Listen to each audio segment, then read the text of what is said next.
పాలుగా ఉన్నప్పుడు ఏమండి మరియ యోసేపులు చంటి బిడ్డను తీసుకెళ్ళి ఏమండి 8వ రోజు సున్నతి చేయడానికి తీసుకువెళ్ళారు. తీసుకెళ్ళినప్పుడు ఏమండి అక్కడ మరి ధర్మశాస్త్రం ప్రకారం చేస్తారా లేదా? ఏమండి 2 పావురం పిల్లలు కానీ 2 గొవ్వల జతలు కానీ తీసుకెళ్ళి వాళ్ళు అర్పిస్తారు కదా, అలా అర్పించారు. రావడంతో అవలేదు.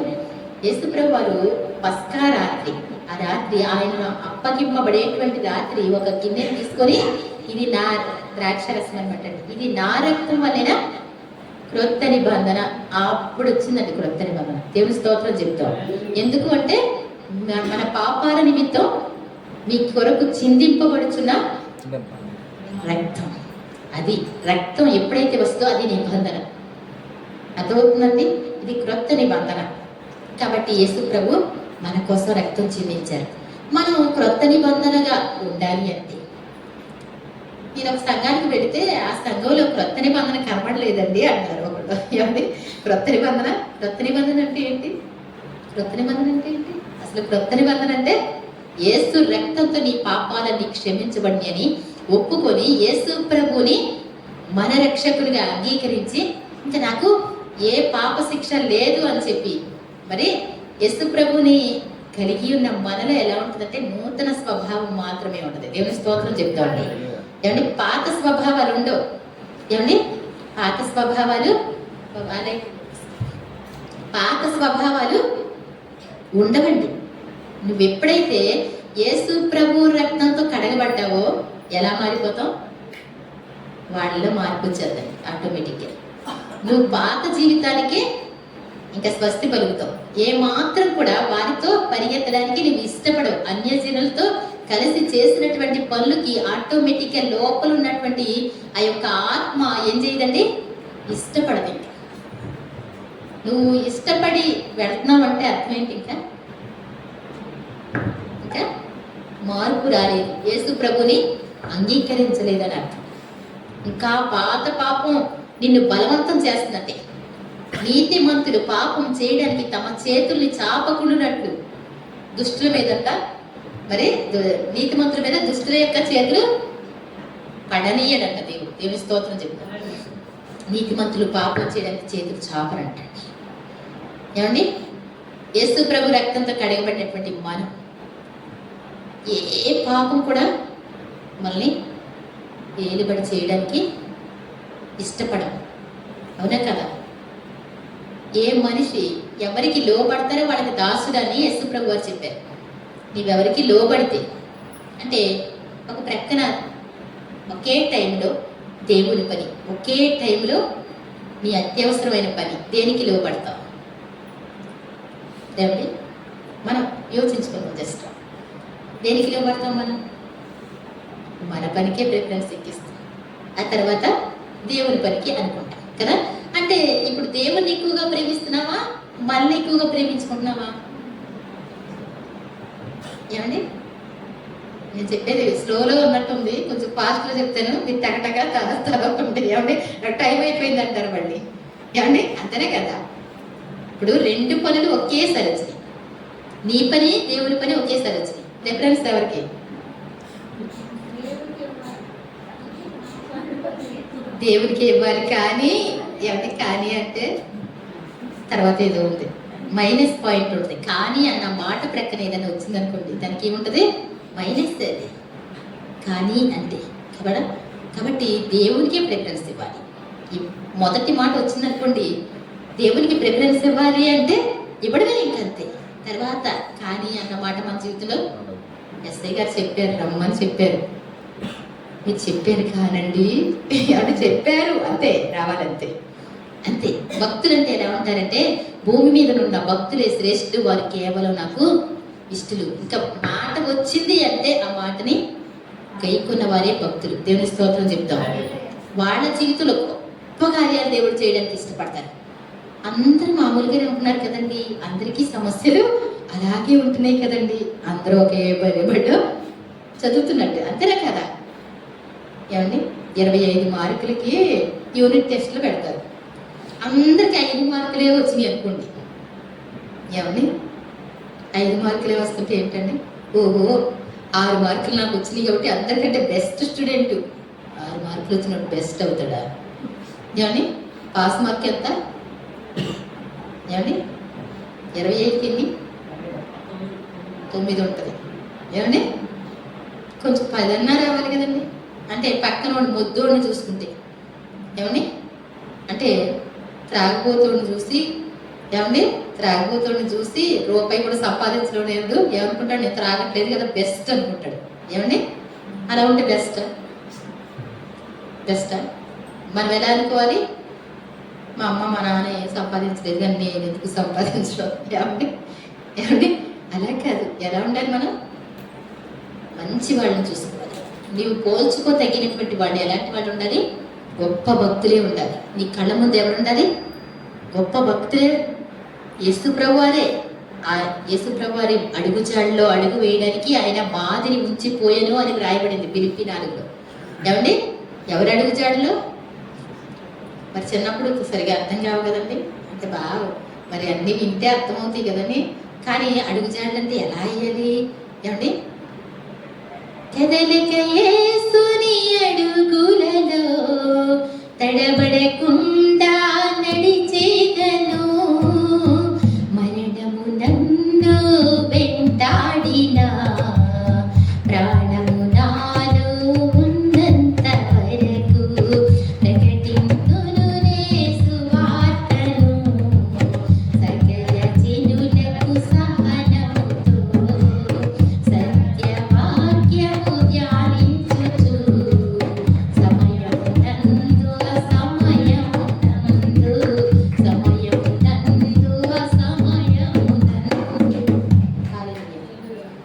ప్రభు సువార్త ప్రకటించడానికి మరణం వెంటాడినా ప్రకటిస్తారంట భక్తులు. మనకేం వెంటాడుతుందండి? కొంచెం ఆర్థిక ఇబ్బంది, కొంచెం అనారోగ్యమేమో. ఏమండి అంతేనా?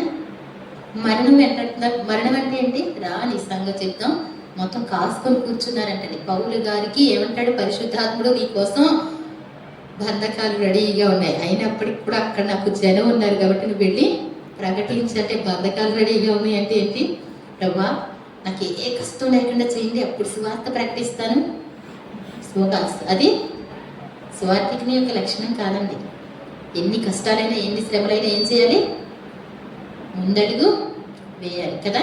అలాగే భక్తుడు అంటే ఎలా అంటే మన పరిస్థితిని చూసుకోకుండా, మన పరిస్థితి మన అనేటువంటిది మానేసి, ఏమంటే సైనికుడు ఎవడైనప్పటికీ కూడా తను దండులో చేర్చుకుని వాడిని సంతోష పెట్టడానికి తను ఏం చేస్తాడంటండి? మరి క్రమబద్ధంగా ఏమండి పోరాడతాడు.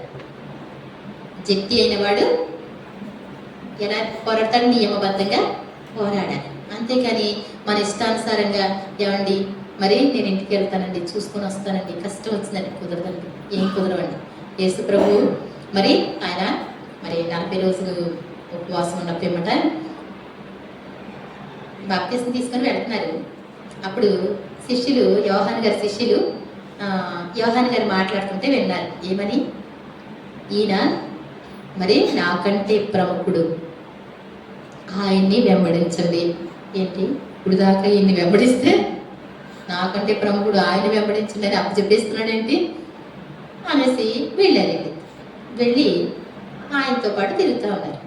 తిరుగుతూ ఉంటే రబ్బీ నువ్వు ఎక్కడ కాపురం ఉన్నావు అంటే ఆయన ఇల్లు ఎక్కడ, ఆయన నివాసం ఎక్కడ, అసలు ఎలా ఉంటుందో చూద్దాం అనుకుంటే యేసుప్రభు చెప్పిన మాట ఏంటండి? నక్కలకు బొరియలు ఆకాశ పక్షులకు నివాసాలు ఉన్నాయి కానీ మనిషి కుమారుడు తలవాల్చుకోవడానికి చోటు లేదు. అవి వాళ్ళు భక్తులు కాబట్టి వాళ్ళకి అర్థం అవుతాయి. ఏమండి కాబట్టి మనుషుల్లో ఎవరిలో ఆయనకి చోటు లేదంట. ఆ మాట ఆయన చెప్తారు. ఇంతలోకి మరి ఆయన పిలిచినటువంటి శిష్యులు ఉన్నారు అక్కడ. ఆ శిష్యుల్లో ఒకడు అన్నాడు, ప్రభువా మా ఇంటికి వెళ్ళి మా తండ్రిని పాత పెట్టేసి వస్తాను నేను. ఏమండి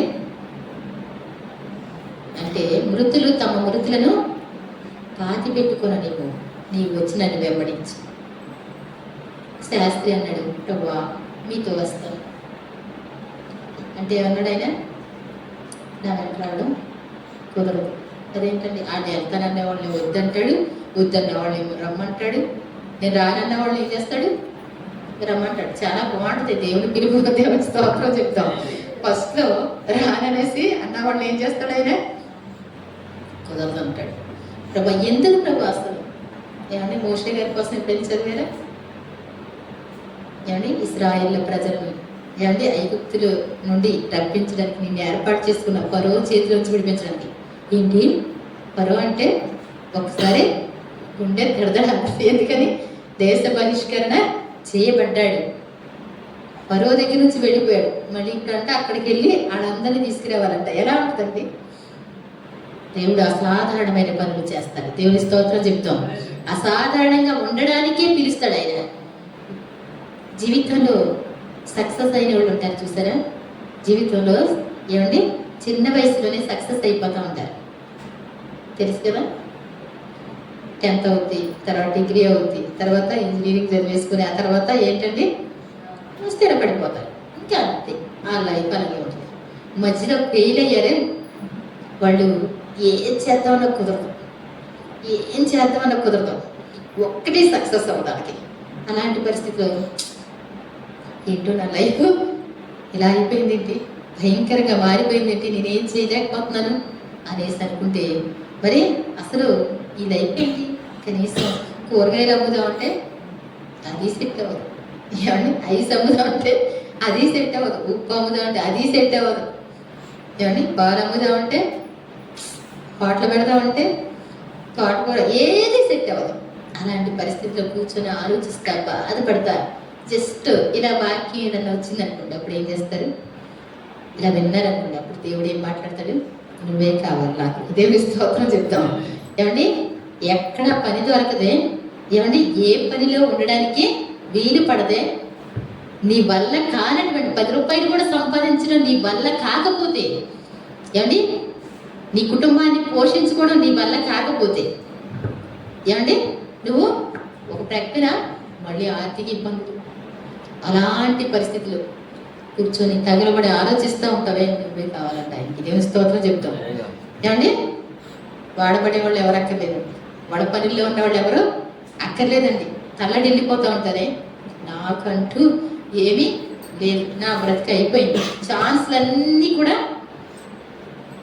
లేకుండా పోయింది, వారాలన్నీ మూయబడి అన్నటువంటి వాళ్ళు ఎవరైనా ఉంటే, ఒక్క రూపాయి కూడా లేకుండా కన్నీరు కారిస్తే కనుక, నా జీవితంలో కూడా నేను ఒక టైంలో రాశానండి, పుస్తకంలో రాసుకున్నాను, మిషన్ సమర్పించడం జరిగింది. ఆ తర్వాత కిడ్నీలో స్టోన్స్, చాలా కష్టమైన పరిస్థితి. నేను అస్తమానం ఎక్కువ రాస్తూ ఉండేదాన్ని, ఏదైనా సరే గుర్తుంటే అని రాసుకునేదాన్ని. అందరూ డైరీ మీటింగ్ చేస్తారు, అలాంటి ఏమి లేదు. ఏమంటే బుక్ తీసి రాస్తున్నా, కన్నీటితో ఉన్న పుస్తకం తీసుకున్నా. దేవా ఈరోజు ఒక్క రూపాయి కూడా లేని పరిస్థితి, కన్నీటితో నీకు లేఖ రాస్తున్నాను, నన్ను దీవిస్తే ఇది ఇలా గుర్తుండిపోద్ది అని పుస్తకాల్లో ఉంటుంది. మరి నిజంగా మరి దేవుడు ఇప్పుడు దీవించాడా లేదా? దేవుని స్తోత్రం చెప్తావు. ఆ రోజున నేను కన్నీటితో రాస్తాను, నా కన్నీటితో ఆయనకి రాస్తున్న ప్రేమ లేఖ రాసుకుని, ఏమండి చాలా కవితలు కూడా రాశారు. ఆ టైంలో వచ్చాయి, ప్రార్థన చేసి చేసి చక్కటి వచ్చాయి. ఏమండి ఈ రోజున తలుచుకుంటే చాలు, నాకు గుండె ఎంతకి పాట పాడలేకపోతాను, తలుచుకుంటే చాలు. ఏమంటే నిజంగా గొప్ప దేవుడు అనడానికి నాకు నేనే, నాకు మీకు ఎలాగనిపిస్తానో నాకు తెలియదు, కానీ నేను పడినటువంటి కష్టాలు నాకు తెలుసు కాబట్టి నాకే తట్టుకోలేని పరిస్థితిలో ఉంటుంది. ఆయన అంతగా దీవించగల దేవుడు. దేవుని స్తోత్రం చెప్తాం. మరి ఆయన దీవించే దేవుడని నేనే చెప్పగలను. ఏమండి వాక్యం చదివే కాదు, ఏమండి పరిస్థితులన్నీ కూడా చూసిన దాన్ని కాబట్టి నిజంగా ఏమీ లేని పరిస్థితిలో చిన్న వయసులో అంతా పాడైపోయింది జీవితం. అన్నీ అనారోగ్యాలు ఏం చూసినా, కిడ్నీలో స్టోన్స్, ఊరు బయలుదేరదామంటే కిడ్నీలో స్టోన్స్, ఉపవాస ప్రార్థన చేద్దామంటే వేడి చేసి భయంకరమైన బ్లడ్ పడిపోతూ ఉండేది.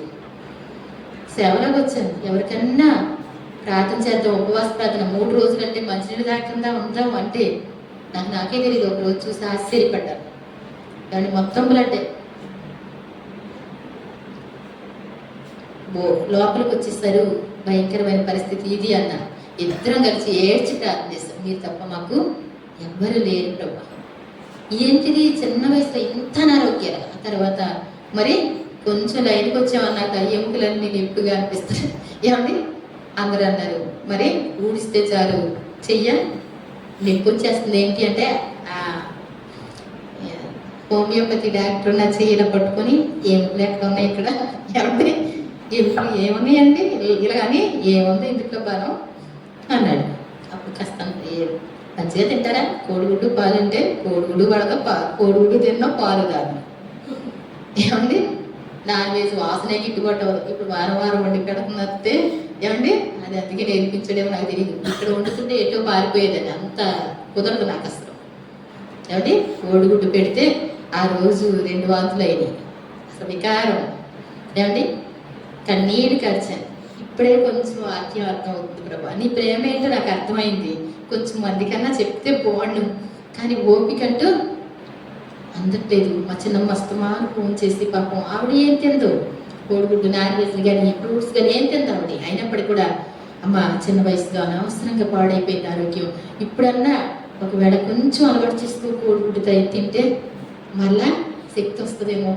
ఏమండి కొంచెం నాన్ వెజ్ తినాలి నేను వచ్చి వండి పెడతాంటే ఒక్కరు అనిపిస్తుంది నాకు, వచ్చి వండి పెడతానంటే. ఏమండి కళ్ళు అనుకోకుండా ఇలా ఒక ముద్ద తీసుకుని ఇలా పెట్టుకున్నానంట, అదే వాంతి అయిపోతుందంట కళ్ళు. ఏమండి అంత ఆ టైప్ నాది చెప్తున్నారు. ఓపిక లేదు. ఈ రోజున చెప్తే నమ్మరు. అంటే నువ్వు ఇలా చెప్తున్నాను ఈ పని ఎంతలే అనుకుంటా. నాకులాగా రోజు అంత పని చేయలేదు ఎప్పుడు కూడా. దేవుని స్తోత్రం చెప్తాం. అంటే బాగా మోటోడుతో నేను పోల్చుకోలేను, కానీ ఏమండి రోజంతా పని చేయగలుగుతా. దేవుని స్తోత్రం చెప్తాం. దేవుడు నన్ను మళ్ళా ఆయన మంచి ఆరోగ్యం ఇచ్చాడు, సంతోషకరమైనటువంటి జీవితం. కోల్పోయిందంతా తిరిగి ఇవ్వడానికి నా దేవుడు సమర్థుడని నాకు ఎప్పుడు కూడా ఎవరికో చెప్పడం కాదండి, మన మనసులో ఉంటేనే చెప్పగలం. అంతేనా కదా? మనం మనసారా అనుభవిస్తేనే చెప్పగలం. మళ్ళీ దరిదాపుల్లోకి శత్రు కార్యాలు కనబడకుండా తరిమేశాడు. దేవుని స్తోత్రం చెప్తాం. ఆర్థిక ఇబ్బందుల అప్పుల ఏమండి నెలకి 6,000 ఇంట్రెస్ట్ కట్టేదాన్ని, ప్రతి నెల కట్టాలి. ఏమండి అలాంటి పరిస్థితుల్లో కూడా దేవుడు అన్నిటి నుంచి విడిపించి ఆరోగ్యం కూడా ఇచ్చి సంతోషం. నాకు ఇలా ఆలోచిస్తే ఏమండి ఇది నాకు పరలోకం భూలోకం అనిపిస్తుంది. దేవుని స్తోత్రం చెప్తాం. ఏమండి ఎంతో కాదు, కొంచెం కాలం శ్రమ పడిన పిమ్మట ఆయన మిమ్మల్ని ఏం చేస్తాడు? సంపూర్ణులుగా చేస్తాడు. కాబట్టి మనం ఆయన చెప్పిన మాట వినాలి. ఆయన మాట వినాలి. వినకపోతే మాత్రం ఆశీర్వాదాలు రావండి. యేసు ప్రభు 40 రోజులు ఉపవాసం చేసిన తర్వాత ఆయన మరి ఆత్మ వల్ల శోధింపబడడానికి అరణ్యానికి వెళ్తారు కదా. వెళ్ళిన తర్వాత 40 రోజులు అయిపోయిన తర్వాత మళ్ళా సమాజ మందిరంలోకి మరి వస్తారు.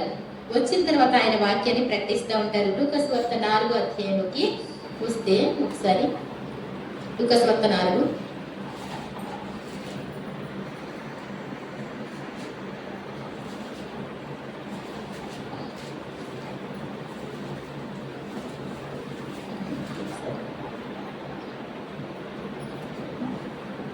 14వ వచనం చదువుదాం. అప్పుడు యేసు ఆత్మ బలముతో గలిలయకు తిరిగి వెళ్ళను. దేనితోనండి? ఆత్మ బలంతో. దేనికి వచ్చింది ఆత్మ బలం? 40 రోజులు ఉపవాసం చేశారు ఆయన. దేవుని స్తోత్రం చెప్తాం. యేసు ప్రభు వారు దేవుని కుమారుడు. ఏమండి దేవుని కుమారుడై ఉండి ఆయన ఆత్మ బలం పొందుకోవాలంటే ఉపవాసం చేయాలండి.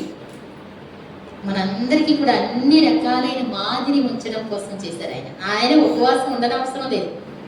ఏమండి కానీ నువ్వు నేను ఉపవాసం ఉండడం అవసరమా అంటే యేసు ప్రభు ఉపవాసం ఉండడం ఆయనకి అవసరంగా చేసుకొని, అంటే నీకు నాకు ఏమండి మాదిరి ఉంచడానికి ఆయన చేసినప్పుడు మనం చేయాలి వద్దా? శిష్యుల పాదాలు కడిగితే ఏమండి పేతురు గారు ఏమన్నారు? ప్రభా నా పాదాలు ముట్టుకోవడానికి లేదు అంటే, పాదాలు కడగకపోతే నా ఆరోగ్యం లేదు. అయితే పాదాలు కడగండి, నా చేతులు కూడా కడగండి, నా తల కూడా కడగండి, ఒక్క పాదాలు కడిగితే నేను తట్టుకోలేదు అన్నాడు. అంటే యేసు ప్రభు ఏమన్నారు? నీ పాదాలు కడగకపోతే నాతో పాలు లేదు అంటే అప్పుడు ఆయన కడిగించుకోవడం జరిగింది. అప్పుడు యేసు ప్రభు అంటారు, మరి బోధకుడినైనా నేను మీ పాదాలు కడిగితే, ఏమండి ప్రభువును బోధకునైనా నేను మీ పాదాలు కడిగితే మీరు ఒకరి పాదాలు ఒకరు కలగవలసినదే. ఇప్పుడు యేసుప్రభు వారు ఉపవాసం చేశారు కదా 40 దినాలు. ఇప్పుడు 40 దినాలు ఉపవాసం చేయమందని చెప్పి షుగర్ వాళ్ళందరూ పట్టుకొని నన్ను రకరకాలుగా అనొద్దు, కానీ ఎవరికైతే ప్రేరేపణ వచ్చిందో మీరు ఎంత చేసుకోగలరో ఏమండి అంత చేసుకోవాలి, అంతేనా కదా. ఒక రాయా 2 రాళ్ళు 3 రాళ్ళు మోస్తా ఉన్నాం అనుకోండి, ఎన్ని రాళ్ళు మోయగలమో అర్థం అవుతుంది. అంతేగాని ఒక్కసారి బస్తా తీసుకొచ్చి నడుము మీద పెడితే నడుము ఏమైపోద్ది ఏమండి. ఎవరైనా సరే మామూలుగా ఆటల్లో ఒలింపిక్ గేమ్స్లో కానీ ఇది పాల్గొనే వాళ్ళు ఒకే రోజున పరిగెత్తేస్తారండి. ఒకే రోజు చేస్తారా? ఎన్ని సంవత్సరాలు చేస్తారు ఏమండి. సంవత్సరాలు చేస్తేనే ఆ గేమ్కి వెళ్ళటానికి కుదురుతుంది కదా. పందెం రంగంలో పరిగెత్తేవారు బహుమానం పొందేలా పరిగెత్తాలంటండి, పొందకుండా ఉండేలా పరిగెత్తితే దానివల్ల ప్రయోజనం లేదు. కాబట్టి మరి యేసుప్రభు వారు 40 రోజులు ఉపవాసం చేశారు, ఆయనకి ఆత్మబలం వచ్చింది అని దేవుని వాక్యం సెలవిస్తుంది. మరి ఉపవాసాలు చేసే వాళ్ళకి ఆత్మబలం ఉంటుందా ఉండదు? దేవుని స్తోత్రం చెప్తాం. బాగా తిన్న వాళ్ళకి ఏమండి, బాగా తిన్న వాళ్ళకి శరీర బలం ఉంటుంది కదా. శరీర బలం మంచిదా, ఆత్మబలం మంచిదా? మొదటిగా ఆత్మబలం ఉండాలి.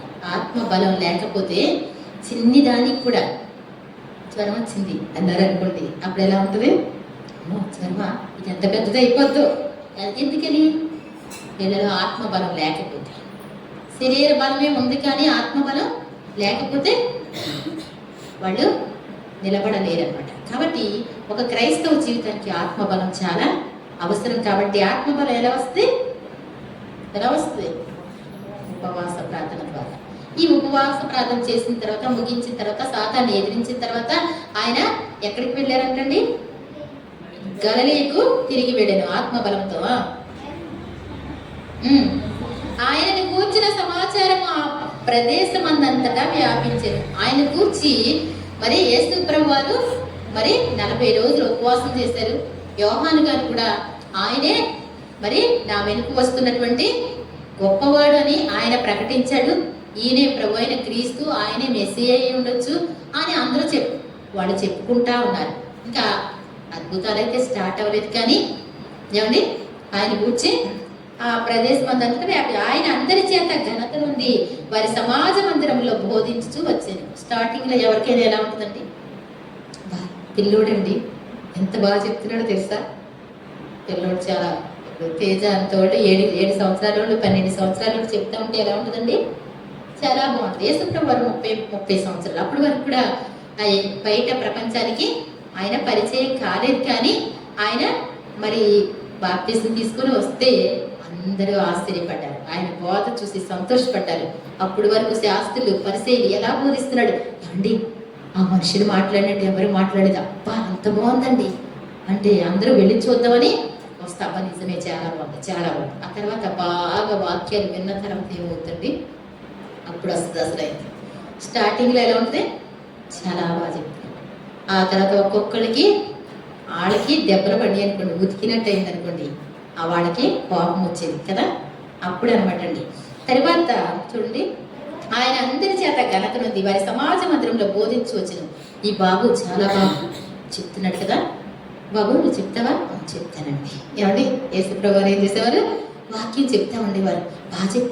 బాగా చెప్తున్నాడు, ఎక్కడ ట్రైనింగ్ అయ్యాడు, చాలా బాగా చెప్తున్నాడు అనుకునేవారు. తర్వాత ఆయన తాను పెరిగిన నజరేతుకు వచ్చెను. తన వాడుక చొప్పున విశ్రాంతి దినమున సమాజ మందిరంలో వెళ్ళి చదువుటకై నిలుచుండగా. చిన్నప్పటి నుంచి ఏం చేసేవారంట ఆయన? ఏమండి విశ్రాంతి దినం ప్రార్థనకు వెళ్ళేవారు. మరి తన వాడుక చొప్పున చక్కగా ఆజ్ఞలు అయిపోయిన తర్వాత మరి ఒక వాక్యం చదువుతారు. ఏమండి ఒక వాక్యాన్ని చదవరా?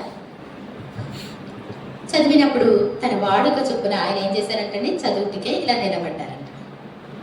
ఇప్పుడు ఆయన ఉపవాసం చేసి ఆత్మబలంతో ఉండి వచ్చి ముందున్న స్థితి వేరు, ఇప్పుడున్న స్థితి వేరు. వచ్చి ఇలా నిలబడి అలా గ్రంథం విప్పారంటండి. ప్రవక్త అయిన యెషయా గ్రంథం ఆయన చేతికి ఇవ్వబడెను. ఆయన గ్రంథం విప్పగా ప్రభు ఆత్మ నా మీద ఉన్నది, వీధులకు సువార్త ప్రకటించుటకై ఆయన నన్ను అభిషేకించెను. చెరలో ఉన్న వారికి విడుదలను, గురుటి వారికి చూపును కలుగునని ప్రకటించుటకును, నరిగిన వారిని విడిపించుటకును, ప్రభు హితవత్సరము ప్రకటించుటకును ఆయన నన్ను పంపి ఉన్నాడు అని వ్రాయబడిన చోటు ఆయనకు దొరికెను. ఆయన గ్రంథమును చుట్టి పరిచారకులకు ఇచ్చి కూర్చుండెను.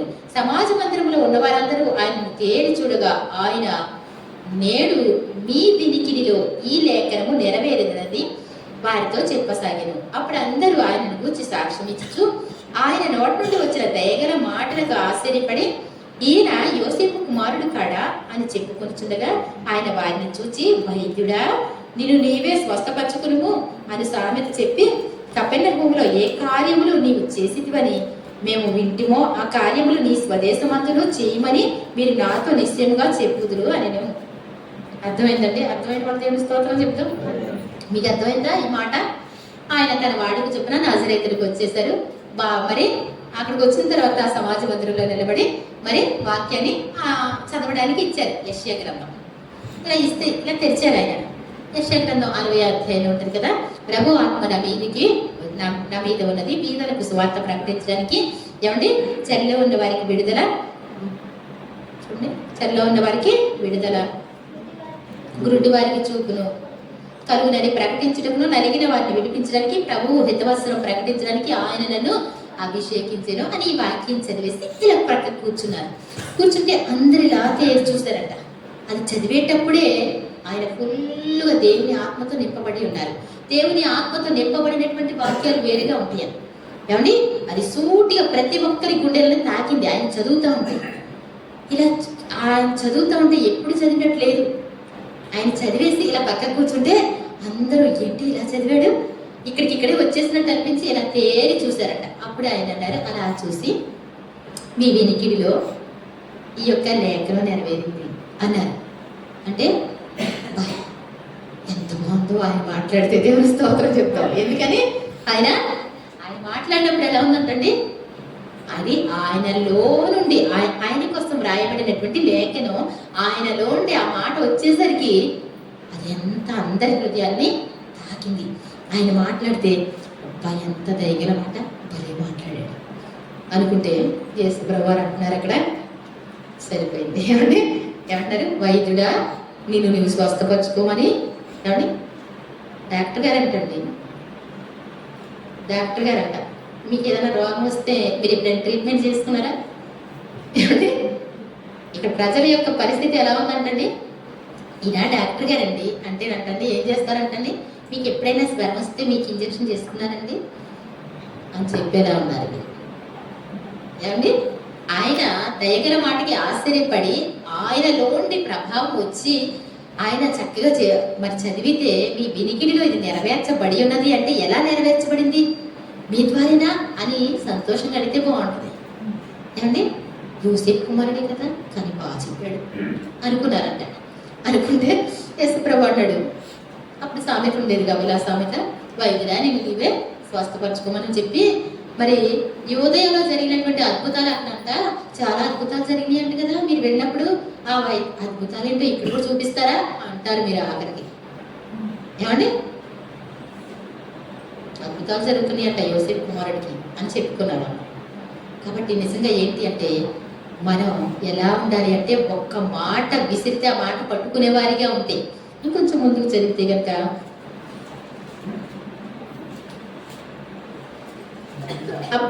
అప్పుడు అందరిలో ఆయన గురించి సాక్షిస్తూ ఆయన నోటి నుండి వచ్చిన దయగల మాటలకు ఆశ్చర్యపడి, ఈయన యోసేపు కుమారుడు కాడా అని చెప్పుకుంటుండగా ఆయన వారిని చూచి, వైద్యుడు నిన్ను నీవే స్వస్థపరచుకునము అని సామెత చెప్పి, కపెర్నహూములో ఏ కార్యములు నీవు చేసేవో మేము వింటిమో ఆ కార్యములు ఈ స్వదేశమందులో చేయమని మీరు నాతో నిశ్చయముగా చెప్పుదురు అని అనే యొక్క తీరు ఎలా ఉంది, అక్కడ జరిగించావా, ఒకసారి ఇక్కడ కూడా చేయి చూద్దాం. ఏమండి, అలా జరిగింది అంటే కదా, దేవుని ఆత్మ మీ మీద ఉందంట కదా అని అన్నారండి. ఆయన లోపల ఉన్నది యేసుప్రభు చెప్తే కరెక్టే కదా. యేసుప్రభు ముందు చెప్తే కాదు అంటానికి ఎవరికైనా ధైర్యం ఉంటుందండి. పేతురు గారు ఏమన్నారండి, పేతురు గారు ఏమన్నారు, ఈ రాత్రి గొర్రెల కాపరిని కొడతాను, గొర్రెలని చెదిరిపోతాయని దేవుని వాక్యంలో ఉంది కదా, లేఖనంలో ఉంది. ఈ రాత్రి నన్ను చంపడానికి పట్టుకుంటారు, అప్పుడు మీరు అందరూ పారిపోతారు. ఏంటి, మిమ్మల్ని చంపడానికి వస్తే మేము పారిపోతామా? ఏమండి, అసలు కుదరదు. అసలు మీకోసం ఏమనుకుంటున్నారు మీరు, నేను ఎంతగా మిమ్మల్ని ప్రేమిస్తున్నాను. ఏమండి, మా ప్రాణాలు పెట్టడానికైనా మేము ఇష్టపడుతున్నాం, కానీ పారిపోయే వారిలాగా ఉండకూడదు. పేతురు నా కోసం ప్రాణం పెడతావా? ఈ రాత్రి నన్ను ఎరగనని చెప్పి ముమ్మారు మొక్కుతాం. తర్వాతే కొడుకు వస్తుంది. లేదు ప్రభు, అది అసలు జరగదు ప్రభు. ఏమండి, ఆయన చెప్పాడు అంటే వాళ్ళ మనసులో ఉందని అర్థమైనా? అంతనే కాదండి, ఇప్పుడు ఏమంటున్నాడు ఆయన? ఆ వాక్యాలన్నీ కూడా అక్కడ జరిగినటువంటి అద్భుతాలు ఇక్కడ చెప్పమని, ఇక్కడ చెయ్యి అని చెప్తారు మీరు అంటే చేయమంటారు లేదా? ఒప్పుకోవాలో వద్దాం మనం, ఏమండి? కాబట్టి అలా చెప్తారు అనేసరి. ఆ తర్వాత ఆయన చెప్పిన మాటలు మీరు ఇక్కడ జాగ్రత్తగా విందాం ఒకసారి. మరియు ఆయన ఏ ప్రవక్తయు స్వదేశమందు హితుడు కాడని మీతో నిశ్చయముగా చెప్తున్నాను. ఏమండి, ఏ ప్రవక్త కూడా స్వదేశములు హితుడు కాడు. మావుడేగా ఆడు నాకెందుకు తెలియదండి, అసలు చాలా గొప్ప వ్యక్తి అండి. మా ఊరేనండి ఆ అబ్బాయి, ఒక మాదిరోడేనండి, కానీ బాగా ఎదిగాడు అంతే. స్వదేశంలో హితుడు కాదన్నాడు. కాబట్టి అని అక్కడి నుంచి లేచి ఆయన అంటారు, ఏలియా దినములు ఎందు 3 ఏళ్ళు 6 నెలలు ఆకాశము మూయబడి అంతటను గొప్ప కరువు సంభవించినప్పుడు ఇశ్రాయేల్లో అనేక మంది విధవరాండ్రు ఉండినను. ఏలియా దినాల్లో ఏంటంటే 3 సంవత్సరాల 6 నెలలు గొప్ప మరి వర్షం కురవలేదు కదండి. అప్పుడు ఏలియా గారికి కోపం వచ్చిందంట. కోపం వచ్చి ఎవరు ప్రార్థనకు సరిగా రావట్లేదు, ఎవరు కూడా దేవుణ్ణి ఆరాధించేవారు లేరు. ఇటు ఉంటారు అటు ఉంటారు. బయలు ప్రవక్త అంటే అటు పెడతారు. ఏమండి, ఏలియా గారు ఒక్కడే ఉన్నాడు. తీరా చూస్తే 450 మంది ప్రవక్తలు ఎవరున్నారు? బయల్ ప్రవక్తలు. బయల్ అంటే ఎద్దు కదా, ఆ ఎద్దు ఆ ప్రవక్తలు ఎంతమంది ఉన్నారంట? 450 మంది. అటోక అడుగు ఇటోక అడుగు, ఇటోక అడుగు అటోక అడుగు. ఏమంటే చుట్టాలు ఉంటారుగా, మనం గట్టిగా నిలబడదాం అంటే చుట్టాలు ఏం చేస్తారండి? మా ఇంట్లో భోజనాలు పెట్టుకుంటున్నావు, నువ్వు రాకపోతే కుదరదు అంటే ఏం చేస్తారు? వెళతారు. వీళ్ళు కూడా అటు ఇటుగా ఉంటున్నారు. అలాంటి పరిస్థితిలో ఏలియా గారికి కోపం వచ్చి ప్రార్థన చేశారంటండి. ఏమండి, ఏలియా మన వంటి స్వభావం కలిగినటువంటి మనుషుడే. అతడు మరి వర్షింపకున్నట్లు ఆసక్తితో ప్రార్థన చేస్తే 3.5 సంవత్సరాలు వర్షం కురవలేదు. మరలా అతడు ఆసక్తితో ప్రార్థన చేయగా 3.5 మరలా ఆకాశం వర్షం ఇచ్చిన, భూమి పంటలు పండింది. ఎలాంటి స్వభావం కలిగినటువంటి వాడు? మన వంటి స్వభావమే. అయినప్పటికీ కూడా ఆసక్తి అనేటువంటి ప్రార్థనలో కావాలా వద్దండి? ఆత్మశక్తి ఉంటే ఆసక్తి ఉంటుంది, లేకపోతే చల్లబడిపోయే ఉంటారు. అంతసేపు చెప్పుద్ది, ఏం మాట చెప్తుంది ఇవిడి, అవి కూడా అర్థం కాదు. ఏమంటే నిద్రమత్తుగా ఉన్న వాళ్ళు ఎవరైనా ఉంటే దేవుని స్తోత్రం చెప్పండి. వాళ్ళకి ఇవి ఏంటో కూడా అర్థమవుతాయా? అర్థం అవ్వండి, ఎందుకు చెప్తుందా ఏమండి అనుకుంటా ఉంటారు. ఇక్కడ అంటాడు ఆయన, మరి ఏలియా కాలంలోనంటండి మరి 3.5 సంవత్సరాలు 3 ఏండ్ల 6 నెలలు ఆకాశం మూయబడి దేశమందు గొప్ప కరువు సంభవించినప్పుడు ఇశ్రాయేల్లో అనేక మంది విధవరాండ్రుండినను. చాలా మంది విధవరాలు ఉంటారు కదా. ఏలియా కాలంలోనంట గొప్ప కరువులో మరి సారేపతలు విధవరాలు సూపర్ గా అందరికీ పరిచయస్తున్నారు. దేవుని స్తోత్రం చెప్దాం. ఆవిడ గొప్ప భక్తురాలు. దేవుడు ఆమెను ఎన్నుకున్నాడు. ఎందుకు అంటే ఏలియాని పోషించడం కోసం, ఏలియాని పోషించడం కోసం. ఏమంటే ఆవిడ దగ్గర అంటే బాగా ఆస్తి సంపాదించుకుని ఉందండి. ఆస్తి సంపాదించుకుని ఉందా అని ఆవిడకి అప్పుడు చెప్పడానికి, అంటే ఇంకా భర్త గట్రా ఎవరు లేరు కాబట్టి పనులకి అభ్యంతరం లేకుండా ఉంటుందనా? ఎందుకని ఆవిడ దేవుని మాట వింటది, దేవుని స్తోత్రం చెప్తుంది. ప్రవక్త చెప్పాడు అనుకోండి, దైవజనుడు ఏ మాట చెప్తే ఆ మాట వినేటువంటి ఆవిడ వారి మాట పలకనటువంటి ఆవిడ. దేవుని స్తోత్రం చెప్తాం. సారీపతు విధవరాలు అంటే తన సమస్య ముందు చెప్పినప్పటికీ కూడా, ఏమండి మరి 1 రాజులు 17వ అధ్యాయానికి వస్తే కనుక మనకి ఆ మాటలు దొరుకుతాయి. ఒకసారి చూడండి, ఒకసారి జస్ట్ అనేక మంది విధవరాలు ఉండినప్పటికీ కూడా మరి సారేపతిలో ఉన్నటువంటి విధవరాల దగ్గరికి 1 రాజులు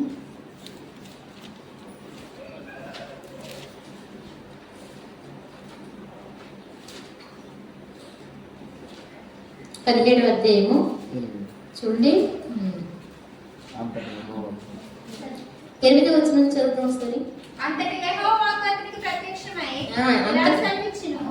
నీవు సీదోను పట్టణ సంబంధమైన సారేపతను ఊరికి పోయి సారైపోతాను అంటే అంతకుముందే ఎక్కడంటే కాకులకి ఆజ్ఞ ఇచ్చాడు. ఏమండి 17వ అధ్యాయం చూస్తే కనుక మరి నీవు ఇచ్చటి నుండి 2వ వచనంలో చూస్తే అక్కడ నుంచి కాకులకి ఆజ్ఞాపించి కాకులతో రొట్టె మాంసం వచ్చింది.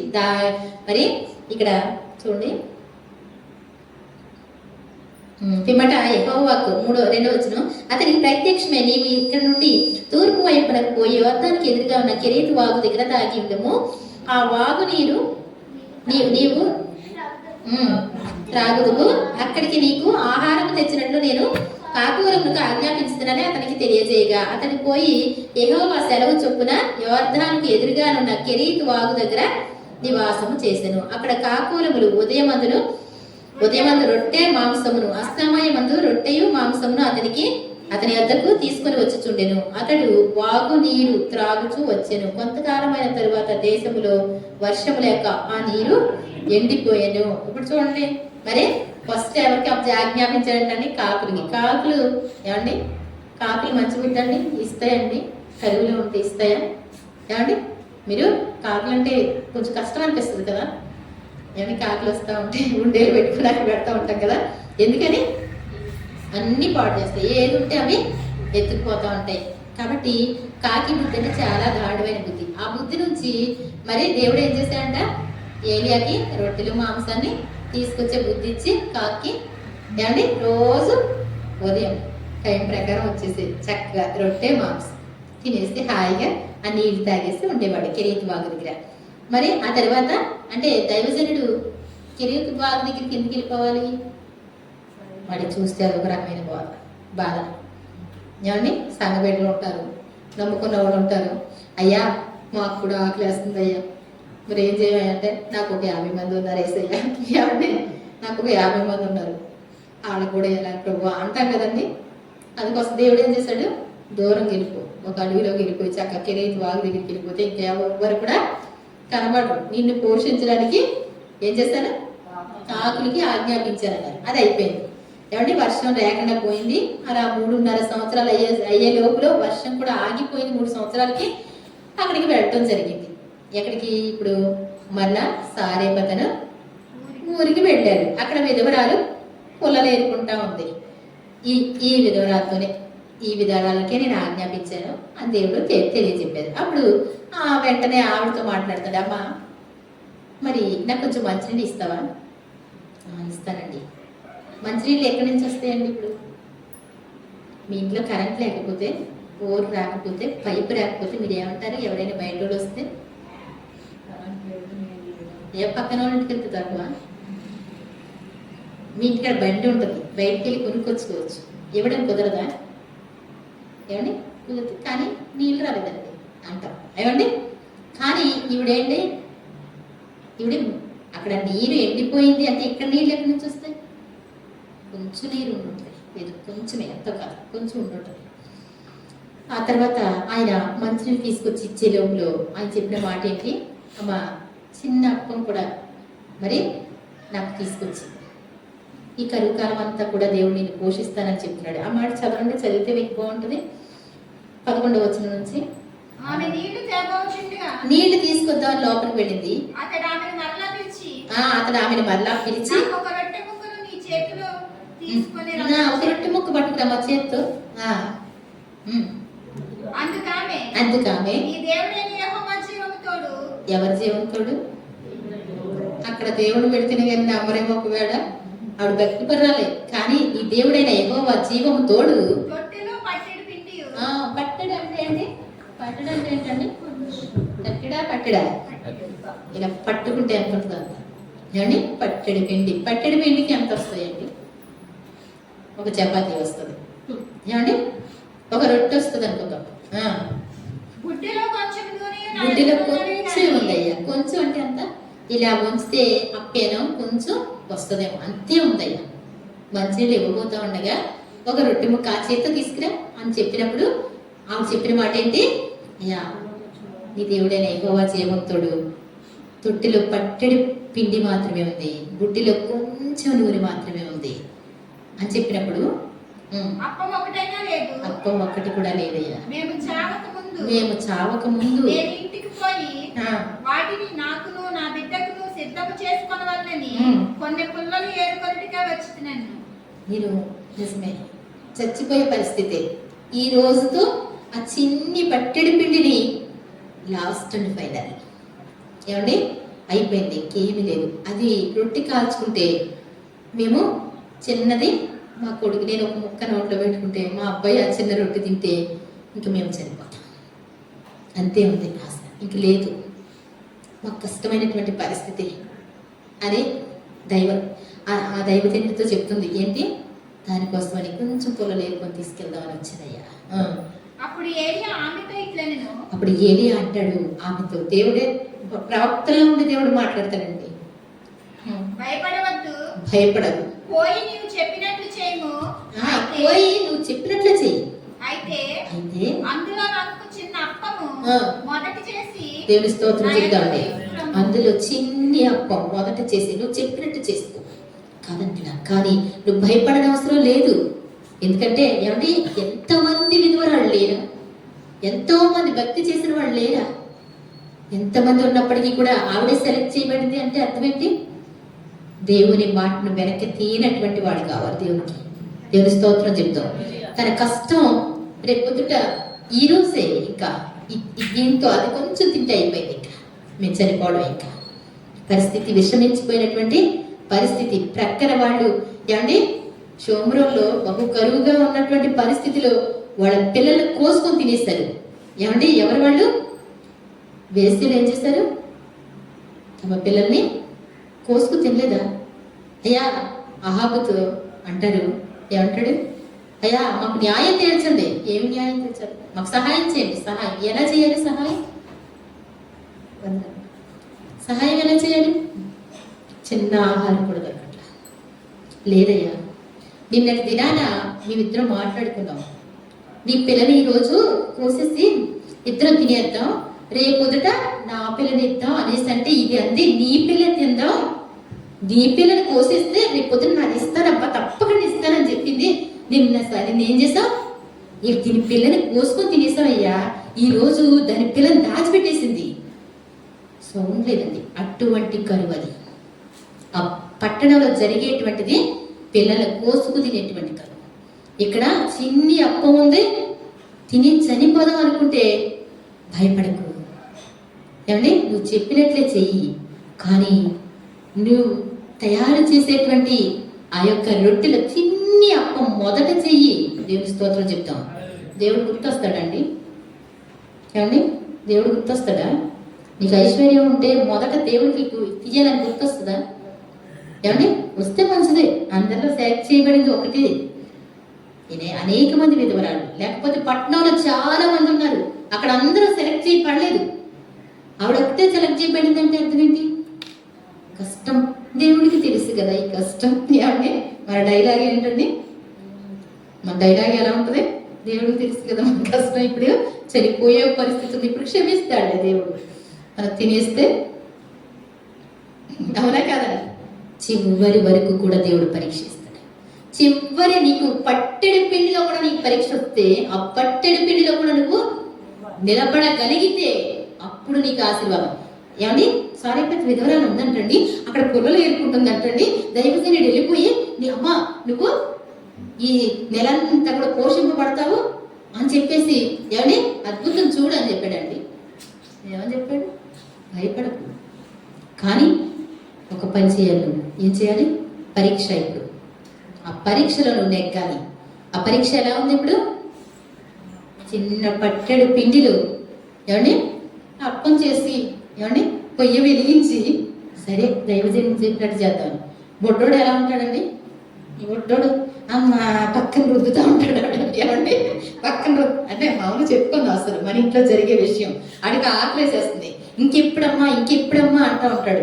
ఆ అప్పం వేసి ఇటు కాల్చి ఒక నిమిషం ఆగునానా అంటే ఆగుతాడండి వాడు. మీరైతే ఏం చేస్తారు? మేము వచ్చి కూర్చుంటాం, పిల్లలు ఉంటారు బొడ్డోళ్ళు. ఒకవేళ ముందు అక్క బుడ్డోళ్ళకి పెట్టేసి తర్వాత నీకు పెడతానే అంటారు. అంతేనా కాదు? మరి అంటే వినేవాళ్ళు అయితే అక్కకు పెడదామని అని చెప్తారు, వినని వాళ్ళు అయితే ఏం చేస్తారు?